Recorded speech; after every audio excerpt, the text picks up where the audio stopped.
Hi, I'm Kristen Amdahl and welcome back to my studio. Before we begin the front, we want to work the left and right straps, and they are worked right into the free loops of the top of the back. In the first video, I showed you how to make the back, and it started with a row of foundation double crochet.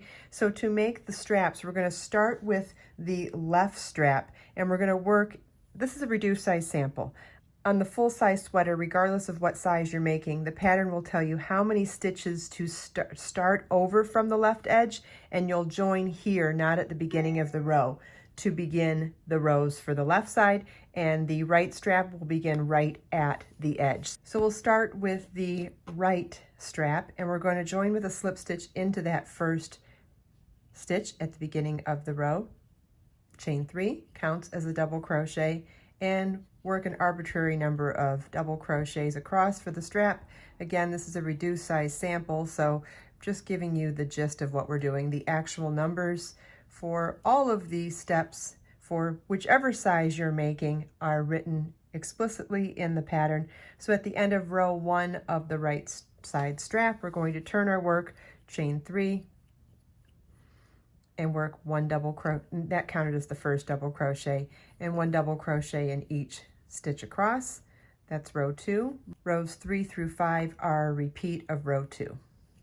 This is what your work should look like at the end of the 5th row, and we'll cut our yarn to fasten off the first strap. And the second strap will begin the same number of stitches we did here. It's going to be that many stitches away from the edge for the second strap. Now, if you're modifying the straps at all, and you're doing an even number of rows for your straps, you would start with this side first and then do this side second. The thing is, we want to end our last row of the second strap at the beginning of a row, so that when we join this together to start the first row of the front, we'll work across these strap stitches, the center, and these strap stitches. It'll make more sense when we get there. So we'll join 3, 4, I did 5 stitches, so we'll join in the 5th stitch from the edge. Again, refer to the pattern to see how many stitches you need for each of your straps, or you can modify accordingly to however many stitches you want for your straps. And it's the chain 3 that counts as a double, 1 double crochet in each stitch across. Chain 3 counts as a double, and work 1 double crochet in each stitch across for row 2. And then rows 3 through 5 are a repeat of row 2, but do not fasten off at the end of row 5. Okay, this is what your work should look like at the end of the last row of the second strap.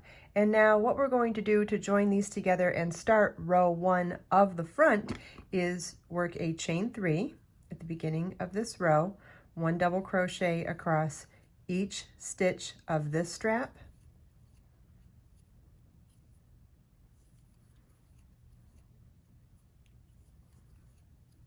and then work 1 foundation double crochet to represent each stitch that we skipped across the back, the top row of the back. So it's yarn over your hook, insert your hook in the bottom of the previous stitch, yarn over, pull up a loop, yarn over, pull through 1, yarn over, pull through 2, yarn over, pull through 2. That's 1 foundation double crochet. Then you see this bar here, that's where we're going to work our next foundation double crochet. So it's yarn over your hook, insert your hook in that specified space, yarn over, pull up a loop, yarn over, pull through 1 loop on your hook, yarn over, pull through 2 loops on your hook, yarn over, pull through two loops on your hook.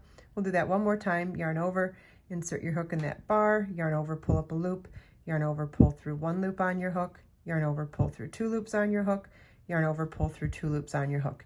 And so we're creating foundation double crochets to work across here until we start the second strap. The pattern will tell you how many of these to do for each size. And ultimately, if you're modifying this, you're going to want to work as many foundation ovals across here as there are skip stitches along here. Okay, and once you've worked the foundation double crochets for the middle section, then you will finish off the row by double crocheting in each of the stitches across the second strap.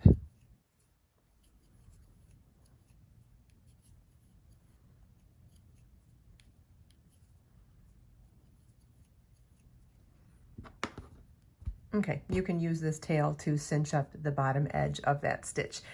Now at the end of this is row 1 of the front.